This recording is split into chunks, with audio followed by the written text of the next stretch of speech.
Hello, my name is Zach Verbin, and this is my podcast on Paul Rothchild.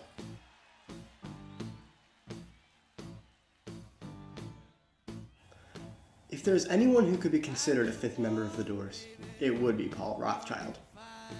Known as the man to help shape the sounds and image of possibly one of the greatest rock bands of all time, Paul was one of the best producers of the 1960s. Rothchild was born in Brooklyn, New York. Shortly after his birth, his family raised him in a small town in New Jersey named Teaneck. As a young adult in the 1950s, you can imagine that the blues would influence you, especially if you were a producer or engineer. While maintaining his career working with the Boston folk scene, Paul made several connections in New York. Eventually, Paul ran into a man named Jack Holtzman. He was the owner and founder of Elektra Records.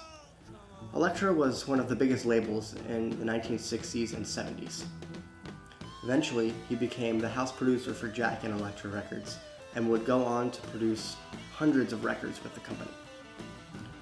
Rothchild's first gig with Elektra was a band by the name of Love. They were a psychedelic blues band that influenced many bands to come after them. Soon after, he worked with Paul Butterfield Blues Band and other acts like Tim Buckley, Neil Young, Bonnie Raitt, Crosby, Stills and Nash, The Loving Spoonful, and Joni Mitchell.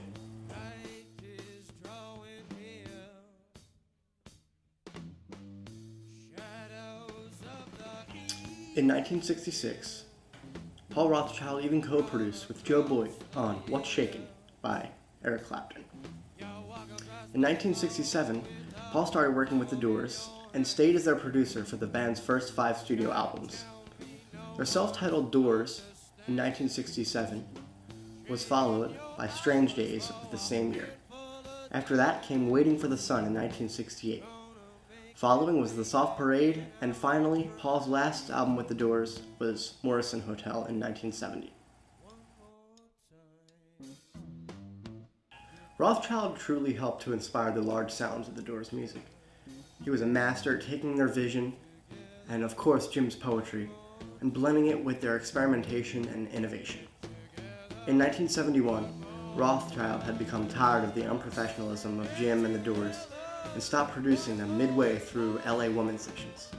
Instead, he helped to inspire the #1 hit single, Me and Bobby McGee, on Janis Joplin's 1971 release Pearl. Paul worked with many great engineers like Bruce Botnick, Joe Haney, Fritz Richmond, and William Gizecki.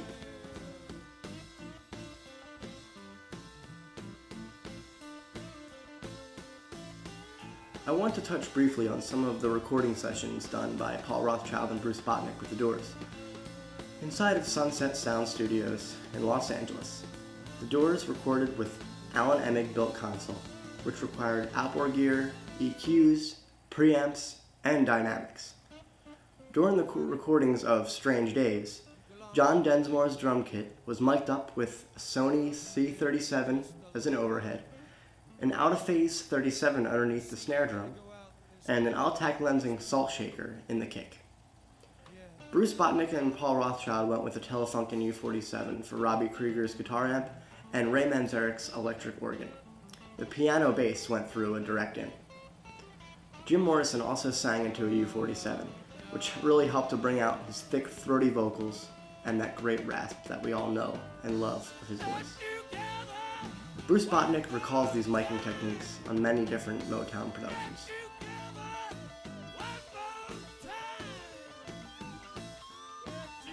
Sunset Sound Studios was originally a car repair garage that has sloped floor in the tracking room. The incline was meant to direct the spill into a drain. There was one isolation booth, but another was added when Rothchild helped the studio owner build another one.